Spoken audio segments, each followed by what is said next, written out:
Hello and welcome to Straight Talk Africa. I'm Haydé Adams. Thank you for joining me. This week, we'll dive into the future of film and entertainment across Africa.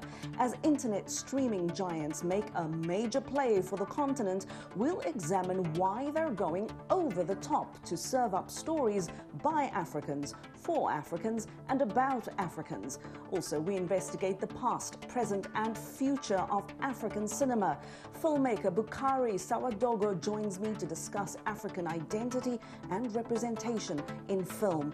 And Nollywood gets ready for its close-up. We'll tell you about the game-changing moment for the industry with new platforms, more deals, and global audiences. All that ahead. Straight Talk Africa starts now.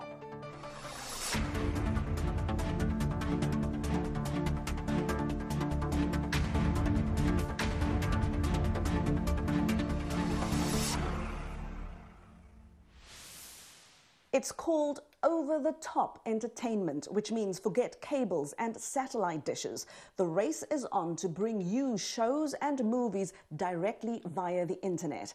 And right now, two big online streaming giants, Showmax and Netflix, are battling for dominance in Africa. Now, the South African-based video-on-demand service Showmax is available in over 70 countries worldwide. 45 of them are in Africa, with over 20 million subscribers and content in more than 17 languages. Showmax says it knows the African context better than anyone. It's developing movies and shows set in Africa's biggest markets, South Africa, Nigeria, and Kenya. Showmax says shows like this crime procedural set in Nairobi gives it a homegrown edge. Tell us what happened. She contacted me. Akisema she had a story to tell that would shock the city. Is it so unusual for a man to have another woman? No, it's not. Nobody, no matter how rich or how powerful you are, no one is above the law. These events have caused undue excitement. Was his death an accident too? We are women in the land of men.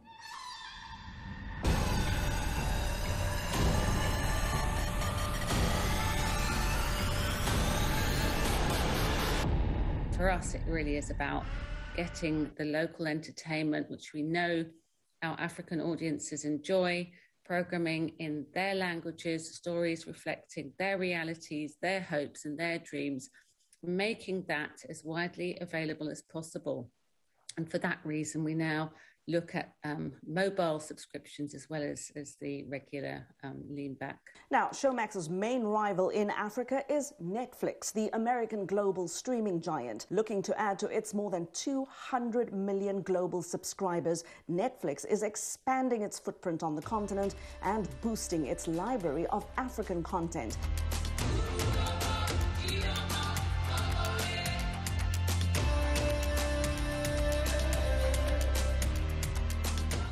Now, like Showmax, Netflix won't say how much it's investing in Africa, but says it has a slew of content licensing deals with African producers in markets including Senegal, Ghana, Zimbabwe, Angola, and Mozambique. With more than 1 billion potential viewers across Africa, both Showmax and Netflix are seeing big opportunities. They're also facing big challenges, including slow and expensive internet, piracy, and lack of proper payment infrastructure in many countries. However, Africa's film producers see the battle of the streamers as a world of new possibilities. In Nigeria, some film producers see the arrival of Netflix as a chance to revolutionize Nollywood. VOA's Arzuma Kompayore explains. They want your dad to turn it down. Whether she produced or acted in it, you have probably seen her name attached to well over 30 movies streaming on Netflix. Nollywood superstar Omoni Oboli, like many other African filmmakers, have been involved with production from the continent that have acquired worldwide exposure thanks to the streaming service giant. She says getting your movie on Netflix is a game changer. People were watching our movies all over the world, but most of it was piracy. Now our movies are available to the whole world and they're available legally. and financially beneficial to us. So I would say Netflix has come to open a different world to our movies. Not everyone is going to go to FESPAC, or not everyone is going to go to Qatar. Not everyone is going to go to all those film festivals. But now, from the comfort of their homes, they now have access to you and your projects. You know, so now they can reach out to you. Now they can say, you know what? I've seen this project. I like it. I want to do a remake of this project in my own country.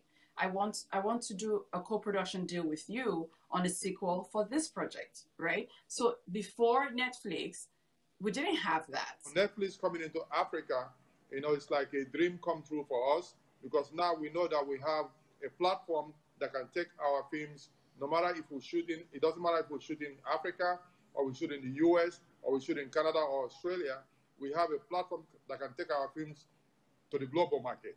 Pascal Atuma is also a Nollywood veteran with numerous films under his belt. His latest one, Clash, was released last month on Netflix and talks about the journey of a young Nigerian Canadian looking for his biological father, only to find himself entangled between love and the reality of a multicultural society. Atuma says the movie is an exploration of the shock between cultures, something Omoni Oboli, who acts in it, says she has experienced firsthand. I live in Canada and Nigeria, right? I see the clash of both cultures. My kids had to move from Nigeria to Canada, right? So I see that there is a whole world of difference. Their friends come into the house. I see the difference. As an African mom, I have to always tell myself, okay, it's different here. The kids are different. They behave differently. So you're from one extreme and the other people are from the other extreme. How do you balance this? What are you doing here? They're just kids. They're just hanging out. Hanging out. They're just hanging out in the bedroom with Relax. my nigga. Atuma says shooting Clash in Nigeria and Canada was a strategic move. What the Calm down now. So we wanted to show the Canadian government, in particular, that a movie led by Nigerian, directed by Nigerian, Canadian, produced by Nigerian, by the head producer, and produced with some Canadians, that we can combine to make progressive projects that can go global. For many years, the Nigerian film industry has been among the world's top 3 film industries in terms of volume, next to the United States and India. And now, Netflix is giving it a new boost by commissioning more original content and becoming the dream deal for many producers. But what Oboli wants above all is to see more female directors and producers in Nollywood being recognized for their work with no criticism. You know, people would criticize what they can't understand. You're this little woman who's supposed to be in a little corner doing little things, and you're trying to do big things. So they're going to criticize it. It's okay. I'm not going to let that stop me. I'm not looking to them for validation. I know who I am. I know what I bring to the table. I have a seat at the table, and no one is going to take it away from me. With Netflix now looking to diversify its programming by adding more original content, Pascal Atuma says African producers are ready. They have the languages, the cultures, and most importantly, an international audience that has yet to discover all the African stories that will soon populate the small screens. Is this how you're going to be? Coming here to mess everything up? Come on, get to be his stuff. Bring everything short. Azuma Kumpayore there for us. Azuma, thank you. Now, we also asked you this question on social media. What would you like to see featured in African cinema? Amenga Taramum from Nigeria would like to see movies about corruption and vote buying and election rigging. Wusu from Ghana wants to see movies along more or less the same lines. Corruption, he says, within government procurement processes. And Wusu, I must tell you, in South Africa, we call that tenderpreneurship. And Emmanuel Musabyimana says corruption and political disorientation. That's what he wants to see. And Majok Adud Agani from South Sudan says he'd like to see movies about the Tigray conflict and South Sudan's crippling peace process. Another one from Vincent Thompson Atuma in Nigeria. He'd like to see movies about African history and cultural features.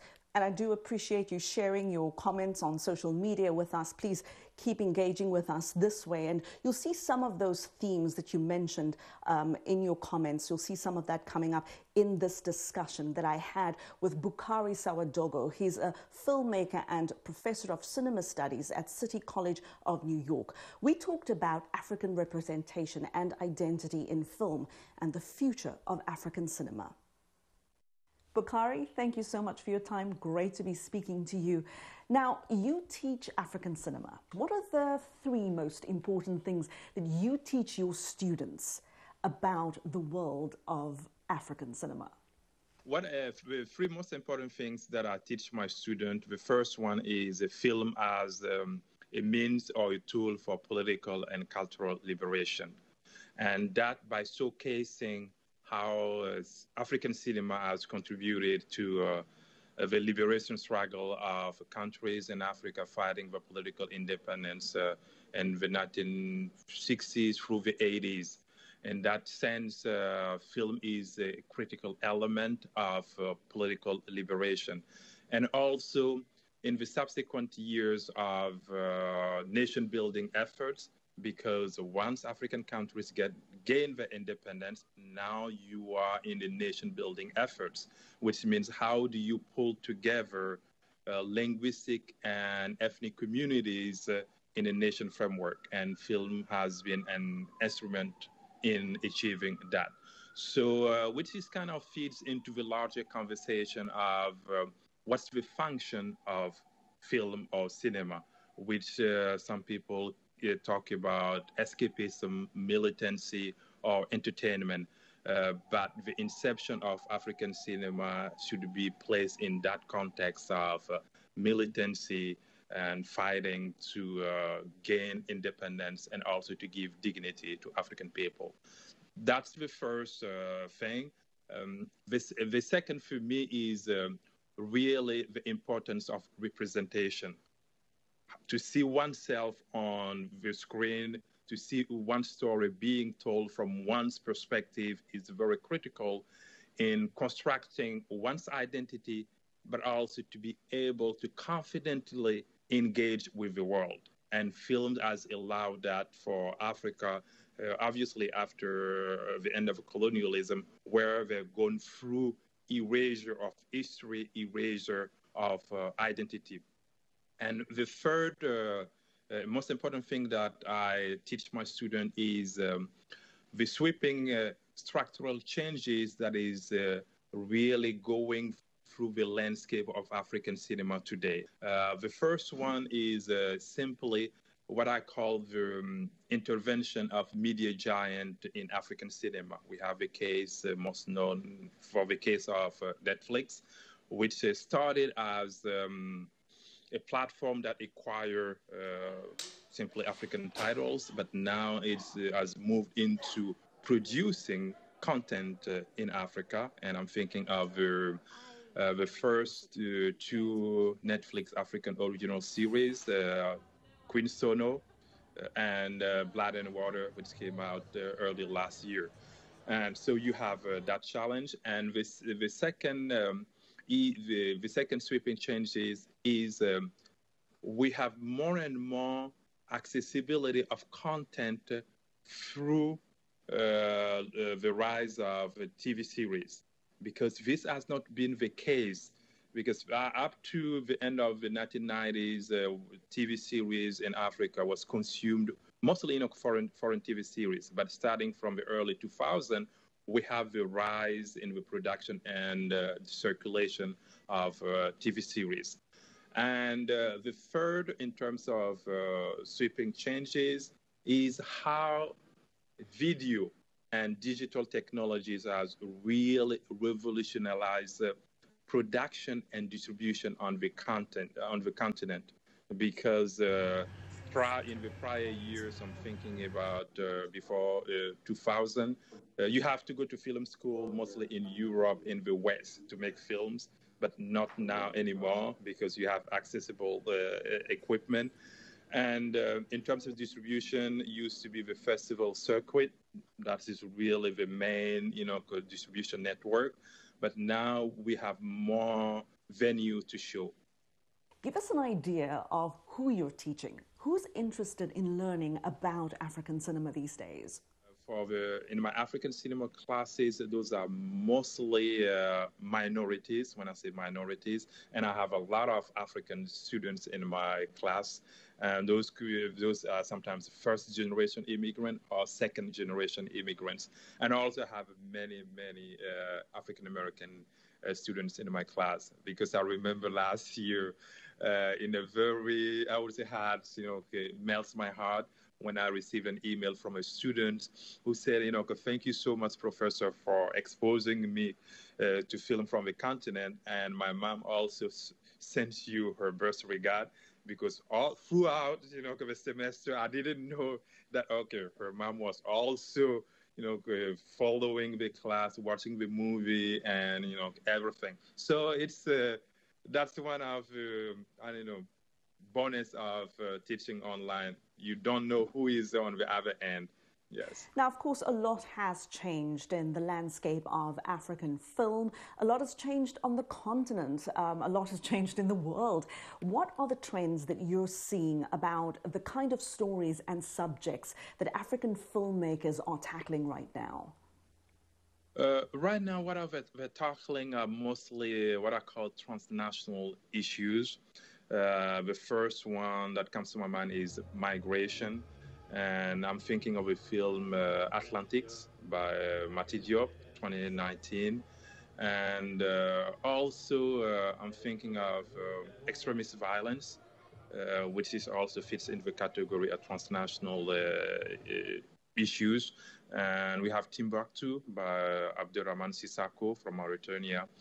But in addition to transnational, maybe I should say, to contextualize the transnational issues, we have to think about it against the backdrop of how far African filmmakers have come, because most African filmmakers from the 60s to the early 90s, most used to live on the continent, produce on the continent, and it's only maybe distribution that they go abroad.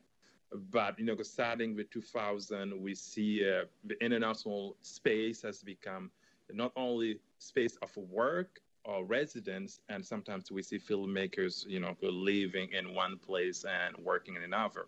So it really, fits with that, larger framework. Another theme that I see really, coming up is, it's not coming up, it's already present. I would say a continued thematic treatment of gender, women issue, and sexuality. And on that note, I'm thinking of Rafiki by Wanuru Kayiu from Kenya. That's, my students love watching. Also, I'm thinking about recently, last year, I screened Sophia. It's a Moroccan film about abortion, how difficult it is or illegal to get abortion in Morocco. And that's why I'm saying it's a kind of continuation of what has been already on the ground, but really now it's getting more visibility, because for certain films on some topics that may be seen controversial, which would never have seen the light of the day, but now they have. But in addition to that, transnational issues plus gender, women, and sexuality, there is a more and more like a kind of eclectic selection of topics that is coming up through what I call genre cinema, which is comedies, thriller, action, and for that I'm thinking mostly of Nollywood. How it's very difficult to put one theme on Nollywood, movies. So I think it's to sum up, I would say there is innovation but continuity in terms of thematic treatment. And of course, African filmmakers are everywhere in the world. But do you see a difference between the kind of stories told by filmmakers on the continent and those in the diaspora? I would say the differences are simply that each entity, Africa and the diaspora, each tell a story that are consistent or set in their own cultural and historical references, or simply that are rooted in their own experience. So in that sense, it's a little bit different. But we've seen with so many examples that we have crossover in terms of the treatment of history and also the shared blackness in global cities. And I will give a specific example. We have last year Coming to America 2, which is, could definitely make that, a crossover. And also we have a Black Panther, which really links the two. And I would say last year also, that was toward of last year, 2020, you have the release of Enslaved, which is the TV series by Samuel L. Jackson, which talks about over 400 years of slavery, the history. You have the release of the HBO series, which are directed by the Asian Raoul Peck, Exterminate All the Brutes. So we see, although African cinema or cinema of the diaspora are kind of in a silo, expressing and bringing to the fore the experience and realities of each entity, we see a lot of crossover and in terms of thematic treatment. But also we have the work of some producers who are producing African content. Here I'm thinking of Danny Glover, who could produce a lot of African content, and also Forrest Whitaker, who's are active in producing African content. So we may sometimes be in different silos or feel we are in different silos, but a lot of ways where we are cross-pollinating, each other in terms of imagination and cultural productions. Earlier in the show, we were talking about the race between streaming giants for dominance in Africa. In your view, is it more important to get African films seen by a global audience or to get African audiences seeing content produced by African filmmakers? I would say both, but in reverse order. I would say it's critically important for Africans to see African content. Why? Because traditionally, African cinema has not always been accessible, available to African audiences, because films were made and they went through overseas festival circuits, and sometimes it's only through press that the everyday people hear about it but never get to see it. And that was later coupled with I would say the direct consequences of structural adjustment programs by the IMF, which kind of destroy the cultural industry in most African countries with the closure of movie theaters. So you put the two together. For decades, many Africans, I will say, the large majority of Africans, didn't have access or didn't see their own movies. So for me, it's important for Africans to be able to see their own movies because, as I said earlier, in terms of even to the power to see oneself on screen, there's no words to put onto that power, and to engage with it and to be able to keep your head high, walk confidently, and think highly of yourself. That is a lot, that feeds a lot into your confidence to engage with the world. So for me, definitely first, African be able to see their own films.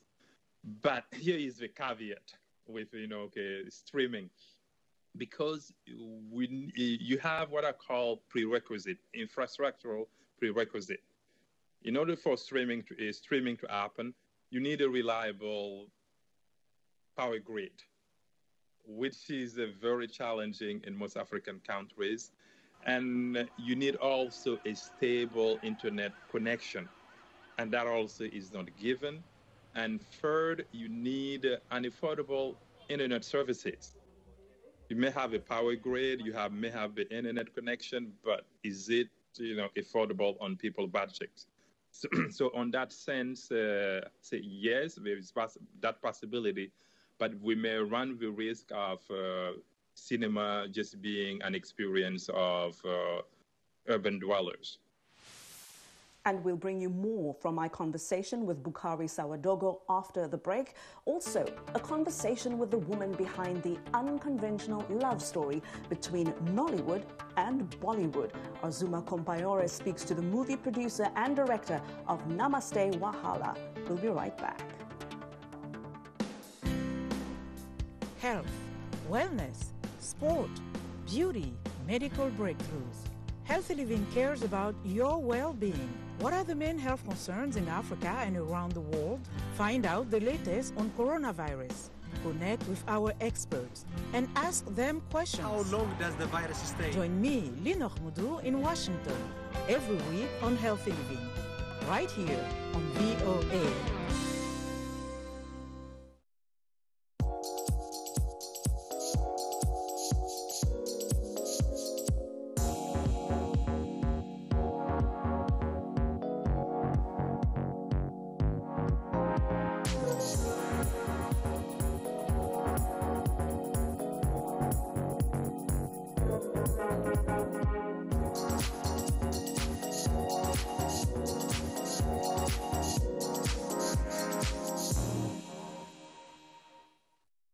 You're with Straight Talk Africa. Welcome back. We're talking about the future of African cinema. Here now is more from my conversation with filmmaker and African cinema expert Boukary Sawadogo. I think I did an interview, on a different channel about Black is King by Beyonce. I know when it came out, last year, but when viral discussion on different platforms, the representation of Africa, Africa through kings and queens, as if it's something that is set in stone, for centuries. But you have a new, I don't want to say new Africa, but, you have a contemporary Africa that viewers want to see or need to see. So I would say, today, if I look at some of the recently successful, films, be it critical, that had critical acclaim or commercial, success, I think those are films that are simply resonate with people on a deeper level and usually simply, everyday, people, everyday stories. And if you take Atlantics, it's not about kings and queens or royalties. It's just about, trying to, the passage of, adolescence to adulthood, or trying to move to a different space to make a better life for yourself. And those kind of universal stories that resonate with people. So I would say, if for Africans, I would say just have a story that is compelling and that's really, can speak to people at the gut level. You don't need, to look into the sphere of royalties really to be successful. Yeah, if we talk about the diaspora, I'm talking about African American, cinema. So, I understand the need to really address the trauma, in terms of, post-slavery, but across the Atlantic, in Africa, those themes are, starting to get a little bit, I don't want to say worn out. When I say worn out, I might be misunderstood that I kind of devalue, the work and the need, to process what has happened. I'm just saying that kind of repetitive themes that at one point people start to tune out. The same thing for Africa, the themes that people starting now to tune out, which is I don't want to say anything, but almost anything that is related to colonialism. People's like, okay, we talked about it. We know the legacy still stays with us, but we just want to move on, to something else. I would say for young people, it's kind of more like generational, because for my generation and even younger, who born decades after the end of colonialism, after countries getting independent, there's certain things that we want to move away from. And it doesn't mean that, colonialism, its legacy is not, present. It doesn't mean that it's not something that we kind of just, don't want to talk about it. It's simply that at one point we want to talk about our everyday life. We want to, because we are in a so globalized world that we see instantly what is happening, around the world, be it in terms of, fashion, being in terms of music, and being in terms of, creative. And we want to be part of that conversation, but also not be feeling that we are being held to the past and not being able to move forward. And for filmmakers themselves, especially those on the continent, in terms of producing and distributing their work, do you think the environment has become harder, or has it become easier for them to do their work and to actually make a living doing film? I think that it's kind of both. It became easier and harder, or I would say easier and relatively still hard. And I would take the example of production. In terms of production, the task has been relatively easier with video and digital technology. It's relatively easier, and also coupled with the fact that now you have more film school open up on the continent. So in terms of talent, in terms of technical staff, you don't need always to go to the West. It's already present, and they know the terrain, they know the environment, they can work effectively on a project and deliver it. So on that sense, I would say relatively easy, in terms of the production. In terms of distribution, it's also relatively easier because, the digital technologies kind of democratize the access to platforms and also to multiple screens. So it's relatively easier. But what is still relatively harder is funding. Because so far, we are still in search of the best economic model that will allow the emergence and thriving of sustainable film industries. And that is still, difficult because in some quarters, in some parts of Africa, the economic model or the funding model is still heavily reliable on soft money. So, which means that when that dries up, it's very difficult to get an alternative, source of funding. But that I should say that we have creative ways that are coming up, that talent are showing, which is crowdfunding, and also trying to get the private sector to be interested in funding cinema. So that's the challenge.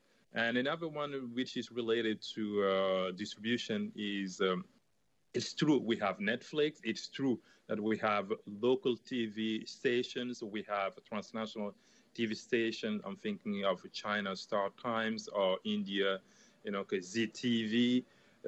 It's true that we have, more interest in African cinema, but so far that hasn't generated enough income or stream of income for the filmmakers to be able to go from one production to the next without really delaying or spending a lot of years to find more sources of funding.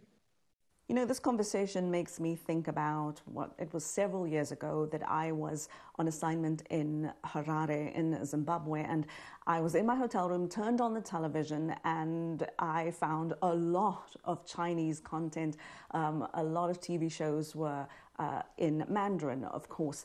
And, I'm sure a lot has changed since then, but now you can turn on the television in some African countries and get a wide range of international content. And I mean, beyond the British, French, and American variety, you'll see, like I said, Chinese content, Turkish content, Indian films and TV shows. And I often wonder whether this is a two-way street. Are viewers in those countries consuming or exposed to as much of Africa's content? It's not the relationship here is in balance. in the sense that, okay, we see more interest, corporate interest in African media landscape and African cinema landscape than the other way around, which is if you have opportunity to see African content overseas, be it in India or China, it will be simply on streaming platform or through an enclave of immigrant enclave or diaspora there. But to see channels broadcasting it, that's I have yet to see it or heard hear about it. So it's an imbalance. We were talking earlier about an enabling environment. If you ever had the opportunity, what would you say, what would your advice be to governments and policymakers across Africa about why they should invest in the film business in their country? What is in it for them and for the people of their country? Yes, I think, maybe I will ruffle some feathers here, but I will say, yes, because the need is, if you are to think in terms of, money, film can bring money, but also it's not always about money, it's about, self-esteem, because once, a person feel as a whole, that person will be a very productive unit, if we were to think in terms of capitalistic, terms. And just, one example is I was discussing the same question with someone, I don't know, many months ago, and the person, rightly made an observation to me, which I say it makes sense. I said, how many prime ministers in Africa or chief of government can you really think of who are not economists? Very difficult. And that's kind of, dictates everything, how the whole government thinks about, different sectors. So if we think, just imagine the alternative scenario where, prime minister or chief of, executive is is not an economist, probably the thinking is not always about, how much that this is going to bring. And I think that's, we have to factor that into the equation. And also, I think it's my knowledge, I believe that in the African Union, there's already an ongoing initiative about pushing for, an African film industry, a vibrant one. But I don't know all the details. But I know at least in West Africa, I can give specific example of governments that have already set up film fund. We have a case of Senegal, and the fund is named FOPICA. And we have Cote d'Ivoire, it's named Fonseca. You have Ghana, it's named Film Fund. So we have, I think this we have come, a long way, but we're going back to the drawing, table. Why am I saying that? Because initially, at the inception of African cinema, we have many countries that are really government that are pushing funding and distributing African cinema. And then we went through a phase where government kind of withdraw, because of liberalization. Now, some government are coming back, setting up legal and business framework for sustainable film industries, to emerge, because we realize that this actually, will be helpful on many levels. Because now I know the buzzword is youth employment on the continent, and for every avenue that can be opened up to employ youth, I think governments is going to look into that. Now, Boukary, much has been written, produced, and discussed about the history of African cinema. What excites you the most about the future of African cinema? Yeah, I'm really, very, hopeful, and I'm very optimistic. Looking at some, certain things that is already, happening. I will see first, take the case of Nollywood. I know Nollywood has its detractors, but what is clear is it shows how, with so limited resources, one can be creative, resourceful, and showcase talent. And this is exactly what Africa needs, because in terms of film is a very expensive endeavor, and money, we know that on the continent, not many governments could put money on the table for filmmakers, and not the private sector also fund cinema. So to be able really to create a model that is economically sustainable, that also have a global appeal, for me, I'm very hopeful, and optimistic that other models will spring up, on how to be resilient and innovative with so limited resources. That's one. Two is, I would say, TV series. Why am I coming to that? Because more and more, some people are talking about, should we talk about cinema or should we simply talk about media? Because we see kind of the lines are blurring and the boundaries are blurring, and this is where I see a lot of creativity, where you have local stories that are really being produced, and you have, in terms of reception, we have local audiences that are simply infatuated with those stories.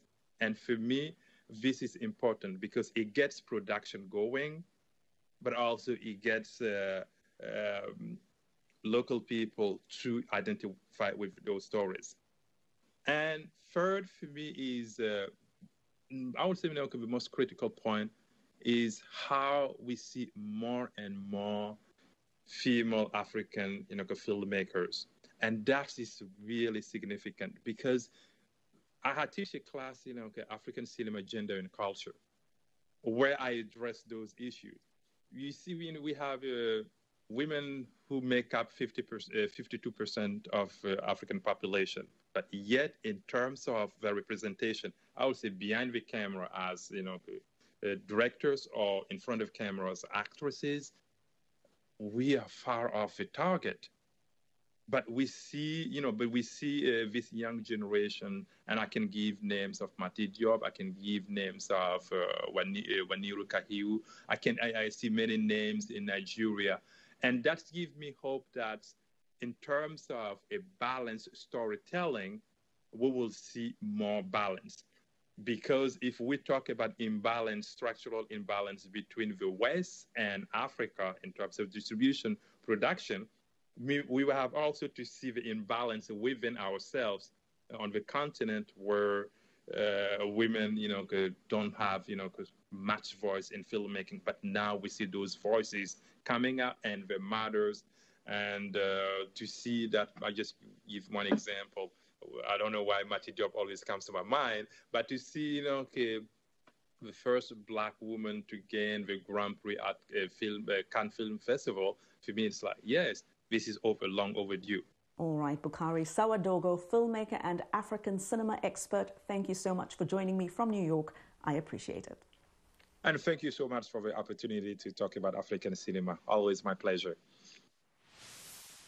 Now, we also asked you on social media, do you think it is important for African governments to invest in the business of African cinema? Katakia Evans Osei Wusu from Ghana says, yes, it's a great medium to tell our story without prejudice. Vincent Thompson Atuma from Nigeria says, yes, by creating an enabling environment for African cinema to really thrive. Samanda Francis says African leaders put politics before anything else. To them, it's all about staying in power at all costs. Very few think about developing the local man. Thank you, ladies and gentlemen, for always sharing your social media comments with us. You keep them coming, and I'll read them on air. Now, we're going to take a short break, and when we come back, Arzuma Kompayore goes one-on-one with Nollywood movie producer Hamisha Daryani Ahuja and what happened when Nollywood met Bollywood. Stay with us.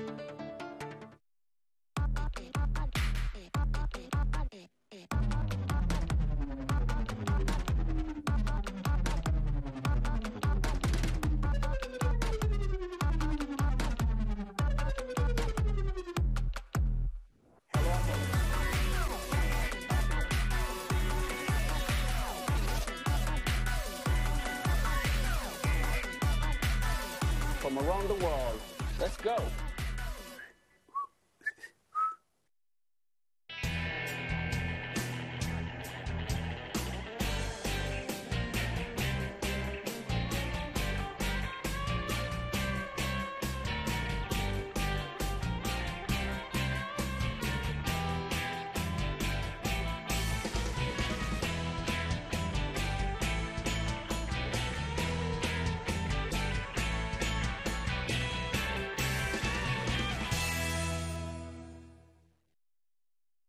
Welcome back to Straight Talk Africa.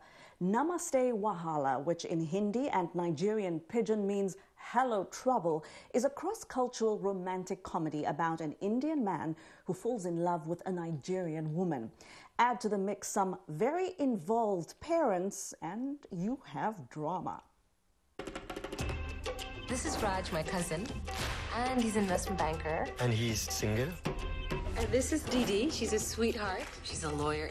And she's very, very single. If it's meant to be, it's meant to be. I'm going to marry you. Excuse me? But beyond the storyline and behind the cameras, Namaste Wahala is also a marriage between Nollywood and Bollywood. Arzuma Kompayore recently spoke to the movie's director, Hamisha Daryani Ahuja, and asked her what made her do it.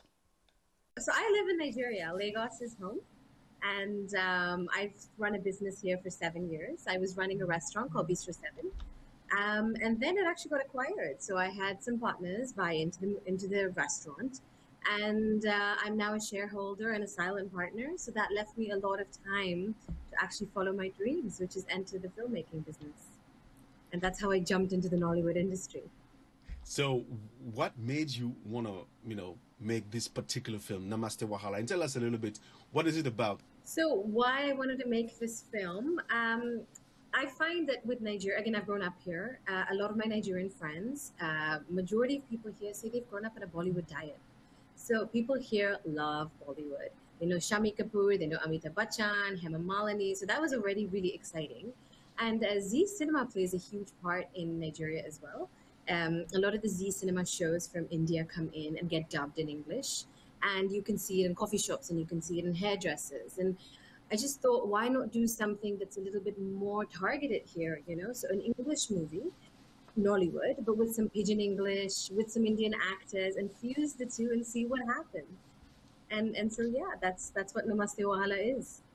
And this movie has something particular too. It's not just a random, crossover movie. You really packed it with a lot of stars. Would you tell us a little bit about all the people that are in the movie? So we have a lot of stars, as you said. I like to call him Oga RMD.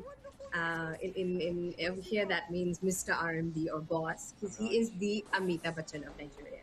He's the most Nollywood actor here, and he plays the father of the protagonist. Then we have Inidima, and she is the main character. She is the Nigerian woman that falls in love with an Indian man, who is Ruslan Mumtaz.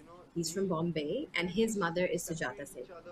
So we have a lot of little cameo and guest appearances, like Brother Shaggy, very popular here, popular comedian.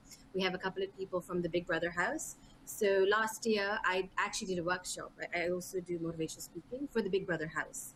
And there were 11 housemates left, out of which there was Fraud and Cindy. So they made a guest appearance in the movie as well. Tell us, how one gets to have such a anticipated movie on Netflix? So to be honest, the movie was actually meant to go to cinema. We were actually going to release in April and then go hopefully to Netflix. I always wanted it to end up on Netflix. When I started, it was a maiden project. It was something exciting. It was a passion project. I had no idea how far it was going. However, while I was on set and while I was seeing this magic unfold, I knew it was meant for something global. I knew that it was meant to be an impact piece. And what's so, I always believe in the universe that conspires for us. When I finished shooting the movie in February, Netflix landed in Nigeria, literally a week later, saying that they're looking for African content. They had this big bonanza party saying we have now arrived. So it was divine timing. It was perfect, perfect the way it worked. Now, what happened was COVID hit in between while I was doing the editing and post-production process. And so on that note, we then did delay again, saying, let's try for October. No one knew how long this pandemic was going to last. And as in how things were escalating, it just seemed like the right thing to do, the safer option. And and then Netflix loved the movie. And I'm just so excited and so grateful that they've made it an original and it's got a global release. Everybody talks about Hollywood, talks about Bollywood and Nollywood. Those are the three big industries out there. And now we have a crossover between Nollywood and Bollywood. What does that mean for you? what that means for me. So that's a lot of fun, a lot of laughter, a lot of color, a lot of glam. So, you know, the two industries have their own fortes. We love big parties. So maybe there's a big party in the movie. The fashion, the food, the overlaps and the differences and how they get accentuated in there. So I don't want to spoil too much for you, but there's for example, from Bollywood, what we grew up on was dancing around trees. So we have that for sure. Then we have the typical Nollywood drama and the suspense that's all in there. So, in a way, do you think that this is, you know, the first of something that's going to keep going? Because, you know, it just makes it like more natural than anything? 100%. I'm already working on more. It's not only so fun, it's so much in demand. I mean, just from the trailer drop alone, the hype is huge. So I'm super excited to explore more and do more of these cross-cultural relationships. And it's also so real. Like, I mean, one of the things that I get a lot on social media, a lot of DMs is, thank you for making this, I feel seen. Because it happens so much, and then you don't get to see it so much on screen. Didi, listen, you think it's easy to find who wants to buy what you're selling? You better brace up. You're lucky. So I'm a diehard romantic. I really believe love conquers all. And of course I've seen it. And then not just, I mean, there's nationality, there's religion, there's so many different, there's age factors. There's so many differences in people when they come together.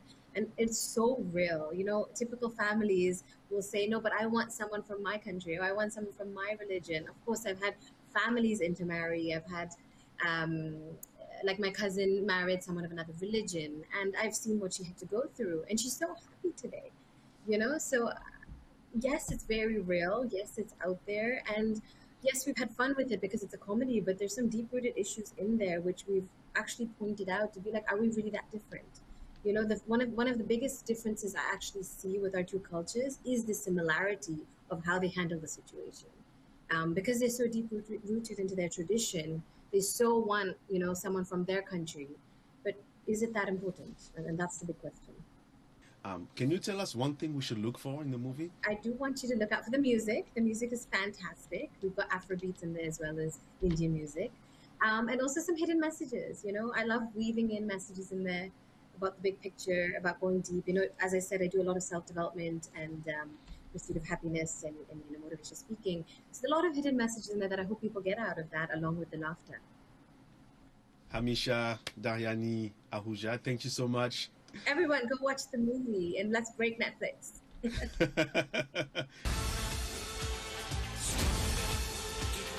Give me some time and I'll charm my way into his heart. Just like I did yours. Oh,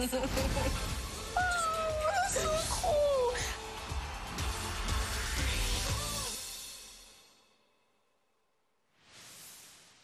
VOA's Arzuma Kompayore speaking there to Hamisha Daryani Ahuja. And finally, as COVID-19 restrictions ease here in the United States, New York's Broadway is hoping to draw people back to the theater, while the movie industry is expanding its footprint in the Big Apple. Evgeny Maslov has our story, narrated by Anna Rice. The coronavirus pandemic has caused a surge in demand for TV shows and streaming platform projects that can be enjoyed at home. And while the entertainment industry took a big hit from the pandemic lockdown, one New York studio has plenty of work and is expanding. Kaufman Astoria, one of the largest studios on the U.S. East Coast, has just added a new pavilion to the list of its existing ones. It's not Hollywood, but it's definitely growing. We've been busy here at Kaufman, you know, back since the early 80s. But what we've seen is as the streaming services came into play and more channels, we'll call it, wanted to have original programming, the need for original content production boomed, just like off the charts boom. Located in Queens, Kaufman Astoria Studios has a long history. Founded in 1920, it is one of the oldest studios in the U.S. Paramount Picture Studios used to be housed here until it relocated to California. This was home to silent films, and as talkies came in, It was the Marx Brothers and W.C. Fields and Rudolph Valentino and Gloria Swanson. So it was the heyday, those glory days of Hollywood is what was done here at Kaufman Astoria. The movie industry moved to Los Angeles in the 1930s because it was cheaper to work out west and weather permitted year-round filming. But New York is still home to lots of TV and film production. People think, well, of course, Hollywood had become Hollywood by then and there was no filmmaking in New York, but that simply wasn't true. There's always been a steady heartbeat of filmmaking here in New York, even though a lot had shifted to LA and there were sort of peaks and valleys in New York. I mean, now, of course, nowadays, it's absolutely thriving. There's so much production here. Kaufman Astoria Studios is where Sesame Street was originally filmed, as well as TV shows New Amsterdam and Nurse Jackie, and movies like Carlito's Way and Men in Black. And while vaccinations are beginning to allow people to get back out into the world, they are also still looking for the next binge-worthy show. And these expanding New York studios are working hard to keep up with the ever-growing demand. For Evgeny Maslov in New York, Anna Rice, VOA News. Be sure to join me on the next Straight Talk Africa when we talk about reparations and redress as Namibia negotiates with Germany on compensation for colonial-era genocide. We ask how much is enough to make amends for atrocities and other sins of the past. We'll look at lessons from other parts of Africa and the world and hear from Namibians about what this means for the future of their country. Reparations, remorse and redress on the next Straight Talk Africa. We also want to hear what you think about that. We put a question on social media about it for you, so do connect with us on Facebook and Twitter for more about next week's show. From the rest of the Straight Talk Africa team, thank you so much for always being our loyal listeners and viewers. We'll see you next time. Until then, goodbye.